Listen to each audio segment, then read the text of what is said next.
মা বোনেরা ঘরে ও কর্মস্থলে সুরক্ষিত থাকবে জানিয়ে বাংলাদেশ জামায়াত ইসলামীর আমির ডক্টর শফিকুর রহমান বলেন, কথা দিচ্ছি ক্ষমতায় গেলে নারীদের দিকে কেউ চোখ তুলে তাকাতে পারবে না। শনিবার বিকেলে সাতক্ষীরা সরকারি উচ্চ বিদ্যালয়ের মাঠে জেলা জামায়াতের কর্মী সম্মেলনে তিনি এসব কথা বলেন। জামায়াত আমির বলেন, বিশ্বনবী সর্বোচ্চ ঝুঁকিপূর্ণ কাজেও নারীদের যুক্ত করেছেন, যুদ্ধক্ষেত্রে নারীদের যুক্ত করেছেন, তাই আমরা তাদের আটকে রাখার কি? ডক্টর শফিকুর রহমান বলেন, নারীরা সামর্থ্য অনুযায়ী দেশের জন্য আত্মনিয়োগ করবে, তাদের পোশাক নিয়ে আমরা বাধ্য করব না, তারা ইচ্ছা ও খুশিমতো পোশাক পরতে পারবে। তিনি আর বলেন, জাতীয় স্বার্থে দল ও ধর্মের ঊর্ধ্বে থেকে কাজ করবে জামায়াত।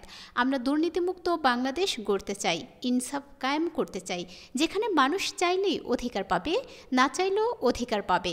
জামায়াত আমির আরও বলেন, বাংলাদেশে সাম্প্রদায়িক সম্প্রীতির চমৎকার বাগান, এই বাগানের মাঝে মধ্যে হুতুম পেঁচে ঢুকে পড়ে, এদের সম্পর্কে সতর্ক থাকতে হবে।